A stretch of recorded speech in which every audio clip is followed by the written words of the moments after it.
ముఖ్యమంత్రి ఏమో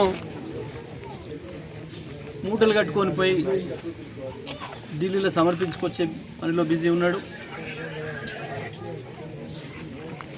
ఆయన సంపాదించుకునే దాంట్లో 10-20%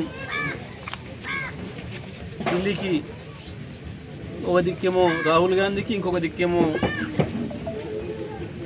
మోడీకి సమర్పించుకునే కార్యక్రమంలో ఉన్నాడు. ఎందుకంటే ఆయన కొనసాగాలంటే మోడీ ఆశీస్సులు కూడా కావాలి కాబట్టి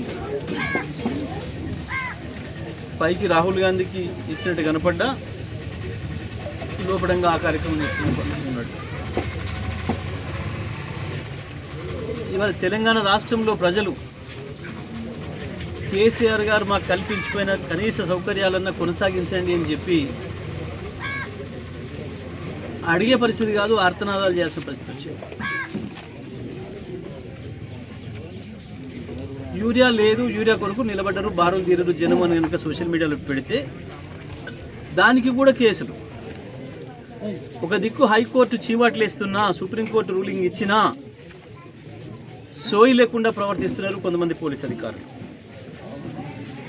కాంగ్రెస్ నాయకుల కంటే అధ్వానంగా ప్రవర్తిస్తున్నారు. ప్రత్యేకించి సూర్యాపేట, నల్గొండ జిల్లాలో ఎస్పీలు కూడా చేతగాని వాళ్ళలాగా ఉన్నారు, చేతులు ఎత్తేసి చోద్యం చూస్తున్నారు. నేను ఇప్పటికే 2-3 సందర్భాల్లో చెప్పిన, మీరు ఐపీఎస్ అధికారులుగా ప్రవర్తించండి, కింది స్థాయి పోలీసులను నియంత్రించండి. ఎవడో చిన్నపాటి మండల స్థాయి కాంగ్రెస్ నాయకుడో, గ్రామ స్థాయి కాంగ్రెస్ నాయకుడో హుకుం జారీ చేస్తేనే ఎఫ్ఐఆర్లు అవుతున్నాయి, వాళ్ళు చెప్పితేనే అరెస్టులు అవుతున్నాయి. వాళ్ళు ప్రజల ముందే హూంకరిస్తున్నారు. ఊళ్ళో రాగానే ఎవడన్నా పలానా ఆయన ఇట్లా సోషల్ మీడియాలో పెట్టిండు, లేకపోతే పలానా ఆయన ఇట్లా అనగానే అరే ఇవాళ లోపటాయి. ఇది వాళ్ళ పోలీసుల మీద ఉపయోగిస్తున్న భాష కూడా, అరే ఇవాళ లోపటాయి ఏం మిగులుతున్నారు రా ఎస్ఐ ఇట్లా మాట్లాడుతున్నారు. వాళ్ళు ఇటువంటి భాష ఉపయోగిస్తున్నారు. కనీసం పని చెప్పేటప్పుడు కూడా వాళ్ళకి గౌరవమైన భాష ఉపయోగించడం లేదు. అయినా ఎందుకో సోయి లేకుండా ఉన్నారు జిల్లాధికారులు. జీతం కాంగ్రెస్ వాళ్ళు ఇస్తలేరు, జీతం ప్రభుత్వం నుంచి వస్తుంది, జీతం ప్రజల పనుల నుంచి వస్తుందన్న సోయి లేకుండా ప్రవర్తిస్తున్నారు. వాస్తవానికి నాకు ఎప్పుడు అధికారుల మీద ఆరోపణ చేసే అలవాటు లేదు. నేను 10 సంవత్సరాలు మంత్రిగా కూడా ఒక్కనాడు కూడా ఒక అధికారిని హుంకరించి నేను ఆర్డర్ ఇవ్వలే. ప్రత్యేకించి పోలీసుల పని విధానంలో మేము ఎన్నడూ జోక్యం చేసుకోలే. నా 10 సంవత్సరాల కాలంలో దాదాపు 3 జిల్లాలో కలిపి 5-6 ఎస్పీలు మారినరు, అక్కడ డిప్యూటీ కమిషనర్లు మారినరు. కానీ ఒక్కనాడంటే ఒకనాడు ఒక ఎస్పీకి ఫోన్ చేసి ఈ కేసు పెట్టండి తీయండి అని చెప్పలేదు. కానీ ఇవాళ పొద్దున్న లేస్తే పోలీస్ అధికారులకు ఆర్డర్లు అయితే జిల్లా మంత్రుల నుంచి, లేదా ఎమ్మెల్యేల నుండి, లేదా మండల పార్టీ కాంగ్రెస్ నాయకుల నుండి, ఈ మధ్యన ఇంకా దిగజారి కాంగ్రెస్ గ్రామ శాఖ నాయకుల నుంచి ఉత్తర్వులు తీసుకొని పనిచేస్తున్నారు. ఇవాళ మనం ఇక్కడికి వచ్చినాం, ఈ కొత్తపేట తండ. సాయి సిద్ధు అని చెప్పి గిరిజన యువకుడు, వాస్తవానికి ఆటో తోలుకొనే జీవనం కొనసాగిస్తాడు. ఆయన నేను యూరియా కొరకు పోయి నిలబడ్డా నేను చెప్పలే, అబద్ధం చెప్పలే. ఆయన చాలా స్పష్టంగా నేను ఆటో తోలుకుంటున్నా, నా ఆటోలో వస్తున్న వాళ్ళు కొంతమంది వచ్చిండ్రు, ఈ యూరియా కొరకు ధర్నా చేస్తున్నారు అంటే నేను కూడా వాళ్ళకి మద్దతుగా ధర్నాకు నిలబడ్డా.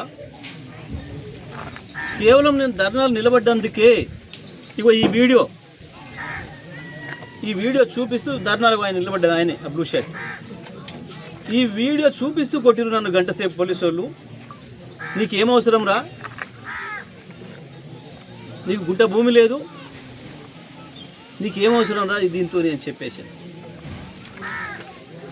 ఆ పిల్లవాడు చెప్తున్నాడు, నేను యూరియా కొరకు పోయినా అని చెప్పలేదు, యూరియా కొరకు మా రైతులు ధర్నా చేస్తున్నారు, మా ఊరోళ్ళందరూ బాధపడుతున్నారు, నేను వాళ్ళ మద్దతుకు పోయి నిలబడ్డా అని చెప్పిన అని చెప్పి ఇంత స్పష్టంగా మనకు కనబడుతుంది. ఇక్కడ ఇది చూపించుకుంటేనే కొట్టినారు అని చెప్తా ఉన్నాడు. ఇవాళ మధ్యాహ్నం నుంచి వెళ్ళి పాపం పోలీస్ అధికారులు నా తంటాలు పెడుతున్నారు, జిల్లా పోలీస్ అధికారితో సహా. ఇక్కడ మేము వస్తున్నాం, టీఆర్ఎస్ బృందం ఇక్కడికి వస్తుంది అనగానే మొత్తం సోషల్ మీడియాలో పెడుతున్నారు. అది ఏదో వాళ్ళు కొట్టుకున్న కేసు, అది యూరియా కేసు కాదు, అవును, ఒకవేళ కొట్టుకున్న కేసు అయితే మాత్రం ఈ రకంగా కొట్టాలని ఉందా పోలీసులు? జిల్లా ఎస్పీ గారు ఇదేనా నువ్వు సమర్థిస్తున్నావా? కొట్టుకున్న కేసైనా తిట్టుకున్న కేసైనా కేసు గ్రావిటీ ఏమైనా ఉండవచ్చు. పోలీస్ అధికారులు మీకు ఒక పద్ధతి ఉంది కదా, మీకు నియమావళి ఉంది కదా, దాని ప్రకారం కదా పనిచేయాలి. ఇష్టం వచ్చినట్టు ఒక అమాయకుని పట్టుకుపోయి లోపడేసేసి గంటల తరబడి లాఠీలతో కొట్టి హింసించే అధికారం మీకు ఇక్కడిది. ఎట్లా సమర్థించుకుంటున్నావు? జిల్లా అధికారిగా, ఒక ఐపీఎస్ అధికారిగా ఎట్లా సమర్థించుకుంటారు దీన్ని?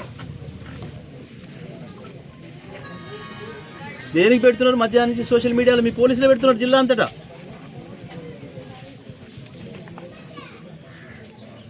తప్పించుకోవడానికి ఇది మార్గం కాదు. ఇంకో చోట ఇరుక్కపోతున్నావు. కేసు ఏమైనా